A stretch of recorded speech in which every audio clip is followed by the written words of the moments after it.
Welcome to the Revero Success Story Podcast. I'm here today with Jean, and she's going to share with us her success so far on the carnivore diet. She's sort of a new carnivore, but really she's had great success already.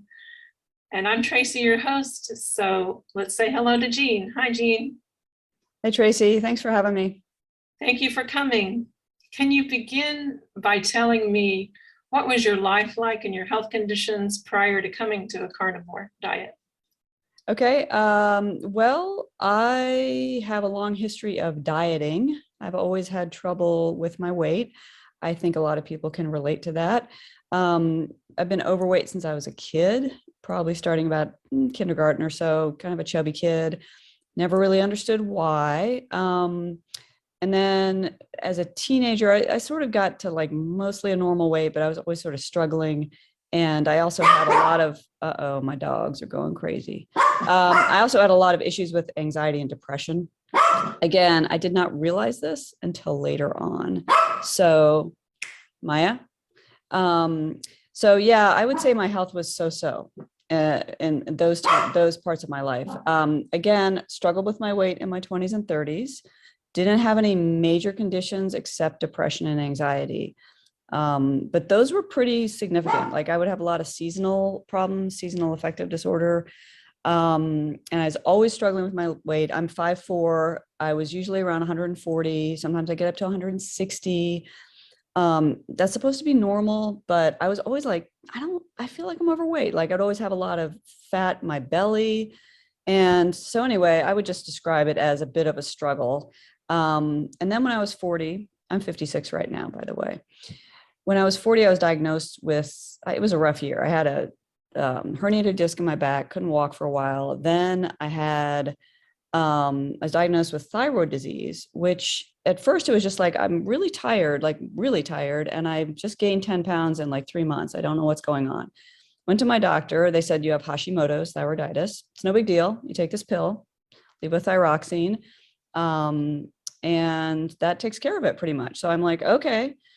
My relationship with the medical system has changed since then. But at the time I was just like, well, it's not a big deal. So I just sort of, it kind of helped me. Like I lost some of that weight and I wasn't quite as tired, but then it stopped working. Like I would still have good lab numbers, and anyone with an autoimmune condition can, I'm sure, relate to this. You have your labs are okay, or you don't have a lot of hard evidence of feeling bad, but you just don't feel right. And from that time on, when I was diagnosed, I just never felt right. My energy was never right. I have a long list of symptoms. I had a lot of headaches. I was cold all the time. I had my motivation was low, just the whole litany.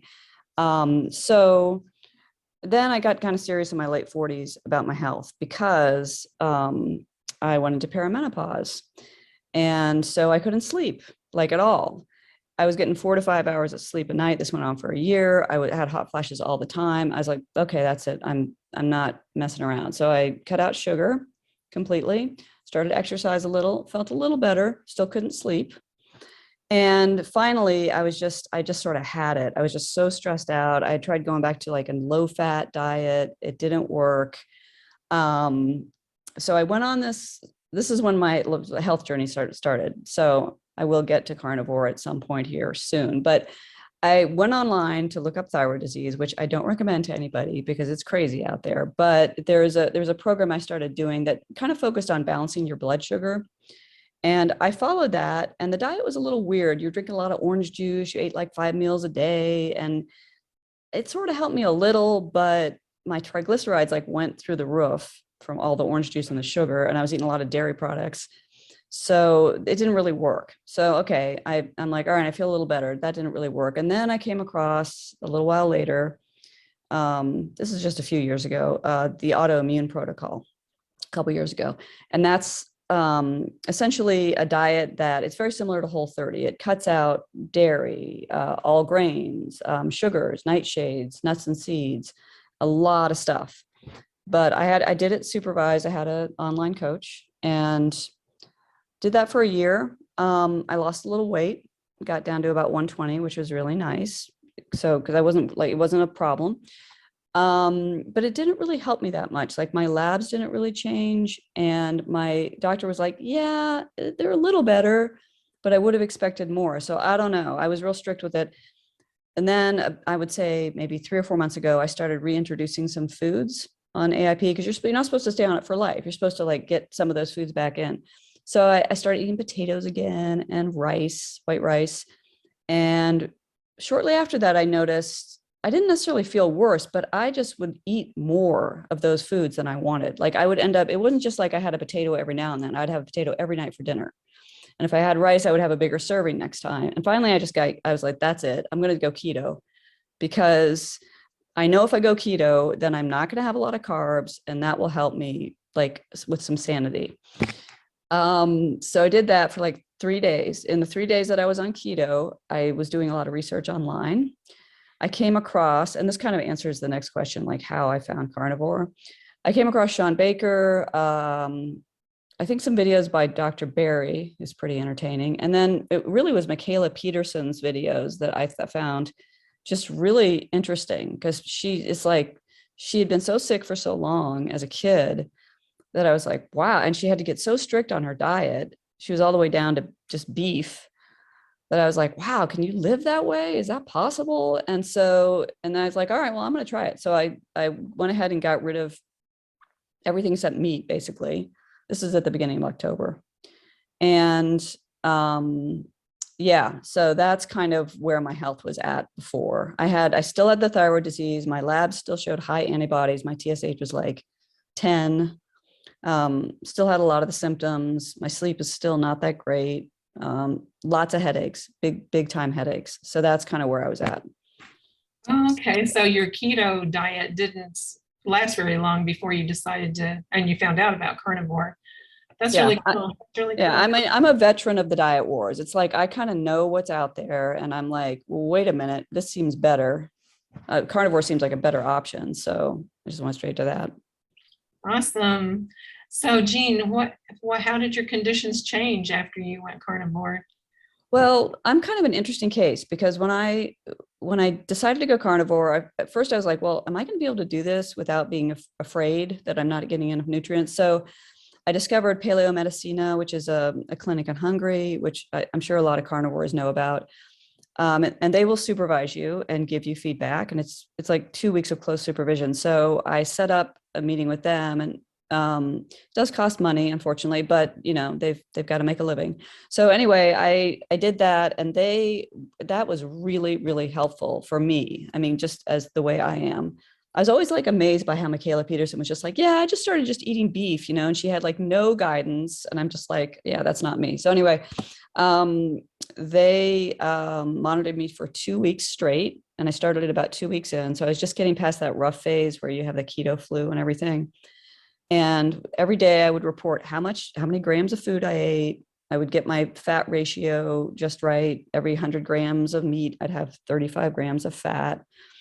They had me eating a certain amount of beef liver every week, a certain amount of bone marrow just for nutrients. And then I took my glucose, I monitored my glucose, my ketones, and just reported on some basic symptoms. And then I would just get daily feedback to sort of tweak the diet. So that was good because after I was done, so I could see how I was doing. And they were like, yeah, you're doing fine. You're doing good on this. Oh no, wait, your ketones are a little high. You can cut back your fat. And then at the end of it, I went ahead and got labs done. So a couple of weeks ago, I had labs done. So the first thing I noticed is my blood sugar, and this is from monitoring, my blood sugar is super steady. It's like 60 to 70 almost all the time. I mean, I did it I would measure it every day at 4 o'clock. My ketones are always in the good range. They're between 2 and 3.5. Sometimes they're a little higher. So staying in ketosis.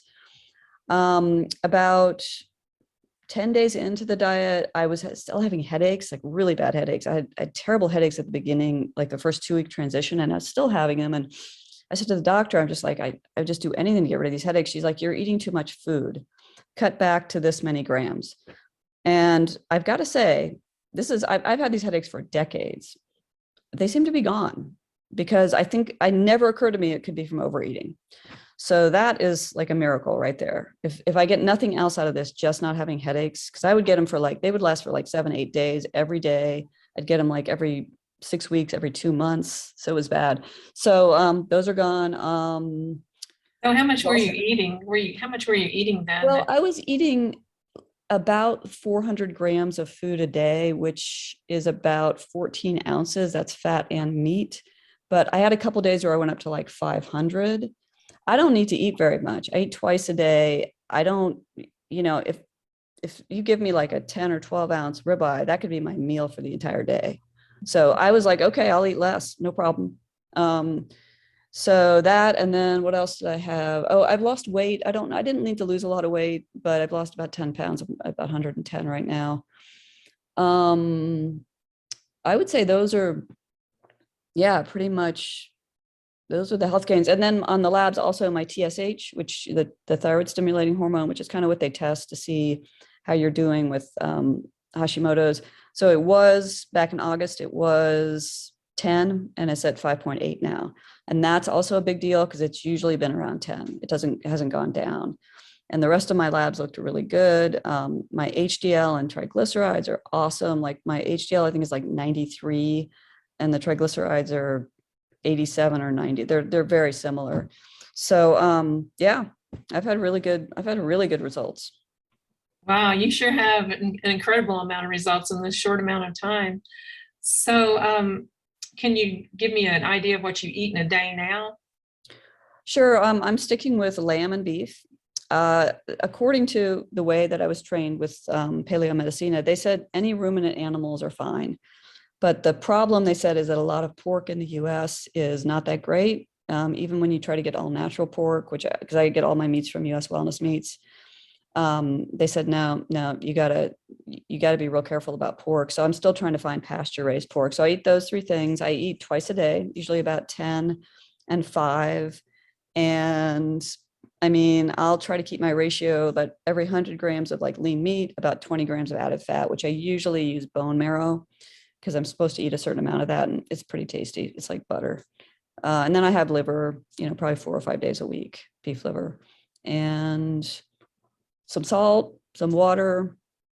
That's pretty much it. Wow. So how much beef liver do you eat, when you eat Yeah, I'm supposed to eat 400 grams minimum. That's 14 ounces a week. So I try to do it Monday through Friday. I mean, I'm okay with it. I'm not crazy about beef liver. It's all right. I'll eat like a maybe 3 ounce serving, at breakfast every day, Monday through Friday, pretty much. And I figured out ways to make it, more palatable. I also do drink some bone broth. One of the tips they gave me at the beginning was if you're having any kind of muscle cramps, which I had right at the beginning, they said just to have like half a cup of bone broth a day, and that usually takes care of it. So, yep. Awesome. Wow. I'm really excited to hear how much you progressed in this short amount of time. It's incredible. I know it'll help many people. And I sure thank you, Jean, for coming and sharing your success with us. Oh, yeah, no problem. I'm happy to. Yeah, awesome. Well, you have a great day. Okay. Thanks, Tracy. Take care. Bye-bye. Join Revero.health for a 30-day free trial to get access to live Q&A with VIP guests, social community meetings, member discounts, low-carb healthcare providers list, forum, workouts, monthly challenges, early access to podcasts, recipes, carnivore diet guide, fasting guide, shred guide, and much more.